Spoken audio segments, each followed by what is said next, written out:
नमस्कार दोस्तों, टूली the blogger में आप सबका फिर से स्वागत है। दोस्तों आज मैं आप लोगों को बताऊंगी इस पेड़ के बारे में। यानी ये पेड़ जो है, इसकी अगर आप पूजा करते हैं तो ये चमत्कारी परिणाम देता है आपके जीवन में। क्योंकि हमारा जब शनि, राहु, केतु, मंगल ये जब पीड़ित होता है तो इस पेड़ की पूजा करना सर्वश्रेष्ठ माना जाता है। क्योंकि इस पेड़ की पूजा करने से आप लोग को खुद ही दिखेगा इसका चमत्कार। क्योंकि जो लोग नौकरी से परेशान हैं, नौकरी नहीं मिल रही है, जिन लोगों के जीवन में शादी नहीं हो रही है, जिन लोगों को लगता है कि उनकी साढ़े साथी चल रही है, जिन लोगों को धन वैभव की कमी महसूस होती है, उन लोगों के लिए ये पेड़ चमत्कारी होता है। ठीक है, तो आज सारी चीजें इस पेड़ के बारे में बताऊंगी। लेकिन हमेशा की तरह आगे बढ़ने से पहले चैनल को सब्सक्राइब कीजिए, बेल बटन को दबाइए। वीडियोस अच्छी लगती है तो लाइक, शेयर एंड कमेंट करना बिल्कुल भी मत भूलिए। आगे बढ़ते हैं।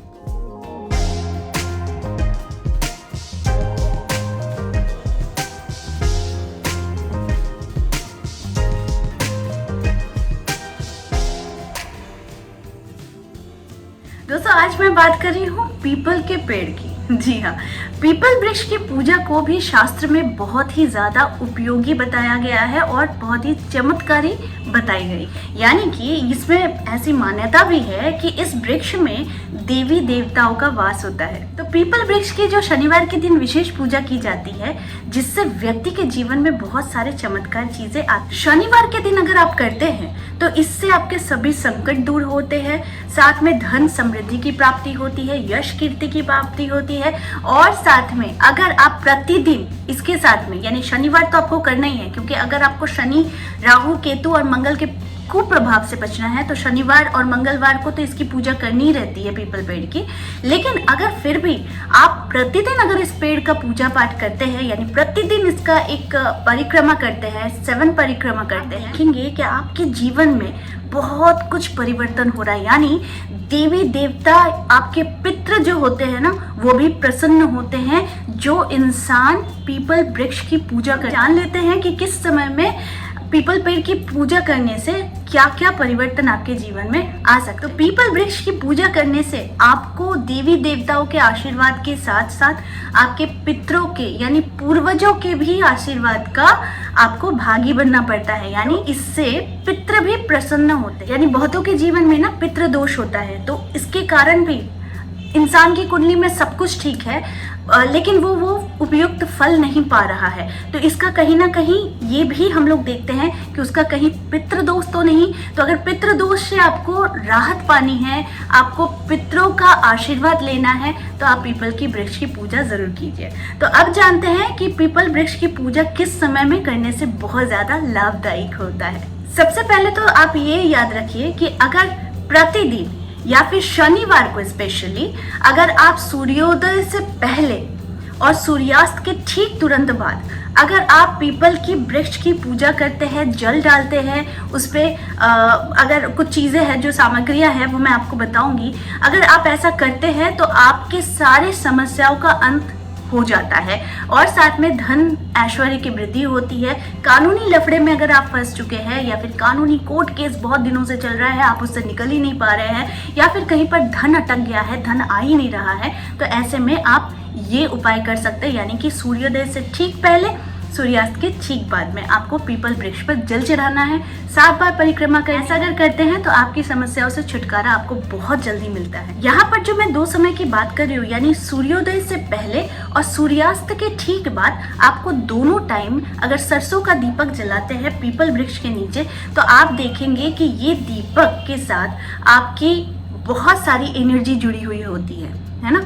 यानी कि आप कोई दीपक जला रहे हैं तो आप इसी इंटेंशन से जलाते हैं कि आप पितरों को और देवी देवताओं को प्रसन्न कर रहे हैं, साथ में अपनी समस्याओं को छुटकारा भी पाना चाहते हैं। अब यहाँ पर आपको जो साथ में लेके जाना है, यानी कि अगर आप इसे एवरी सैटरडे करते हैं या फिर एवरी डे करते हैं, तो आपको इसके साथ क्या क्या लेके जाना है।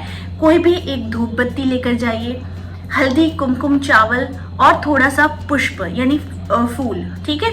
थोड़ी सी शक्कर मिला दीजिए, वो हनी भी हो सकती है, वो गुड़ भी हो सकती है, या फिर वो शक्कर भी हो सकती है।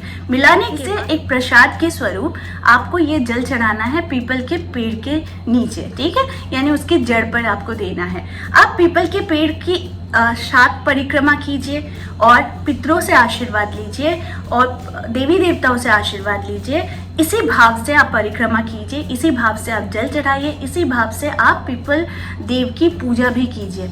ऐसा अगर आप करते हैं तो कुछ ही दिनों में मैं कह रही हूँ आप लोगों को आपकी समस्याओं से निजात मिलने लगेगा और साथ में बहुत सारे रास्ते आप लोगों को दिखने लग जाएंगे। अब कुछ खास बातें हैं जो मैं आप लोगों को बता देती हूँ कि इसकी पूजा यानी पीपल पेड़ की पूजा करने से आप लोगों को और क्या क्या लाभ हो सकता है। दोस्तों, शनिवार के दिन अगर आप पीपल वृक्ष की पूजा करते हैं तो अपार धन, ऐश्वर्य और सुख समृद्धि की प्राप्ति होती है। पीपल वृक्ष की अगर हर रोज आप विशेष पूजा करते हैं, यानी जो मैंने आप लोगों को सामग्रियां बताई हैं उसके साथ अगर आप इस जल को निवेदन करते हैं पीपल वृक्ष पे, तो आपको फिर भी दिखेगा कि एक विशेष देवी देवताओं की कृपा होती है, पितरों की कृपा होती है, जिससे आपको धन वैभव में वृद्धि होती चली जाती है। तीसरी जो चीज है, पीपल वृक्ष के नीचे बैठकर कोशिश कीजिएगा every Tuesday and Saturday Hanuman Chalisa का पाठ करने का। ऐसा अगर आप करते हैं और बहुत घोर संकट में फंसे हुए हैं, दुश्मनों से आपको निजात पाना है, तो ये उपाय बड़ा कारगर साबित होता है। अगर आपकी कोई इच्छा बहुत दिनों से है, पूर्ण ही नहीं हो रही है, कोई रास्ता नहीं दिख रहा है, तो इस दिन यानी सैटरडे के दिन अगर आप पीपल वृक्ष पे मीठा जल यानी जो मैंने कहा है गुड़, शक्कर, शहद और थोड़ा सा कच्चा दूध, ये अगर आप जल निवेदन करते हैं पीपल वृक्ष में और उसकी 7 परिक्रमा करते हैं तो कोई भी मनवांछित फल की प्राप्ति होती है। खासा दिन जो इम्पोर्टेंट होता है पीपल के पेड़ के लिए वो होता है अमावस्या का दिन। जी हाँ, अमावस्या के दिन अगर आप पीपल वृक्ष के नीचे दीपक जलाते हैं, सरसों तेल का दीपक, तो उस दिए में अगर आप 5 मेवा चढ़ाते हैं, यानी 5 मेवा का अर्थ होता है 5 मिठाई, ठीक है। तो 5 मिठाई अगर उस दीपक में जलाते, वो छोटी सी कुछ भी हो सकता है, वो बतासा भी हो सकता है, वो नकुलदाना भी हो सकता है और वो मिठाई भी हो सकता है, ठीक है। तो ये मीठी चीज़ है, यानी 5 मीठी चीज़ें अगर उस दीपक में देकर आप ये दीपक अगर पीपल के पेड़ के नीचे अमावस्या के दिन जलाते हैं तो पितृ दोष से मुक्ति मिलती है, धन वैभव बढ़ता है, कोई भी मनवांछित इच्छा है जो पूर्ण नहीं हो रही है वो पूर्ण होती है।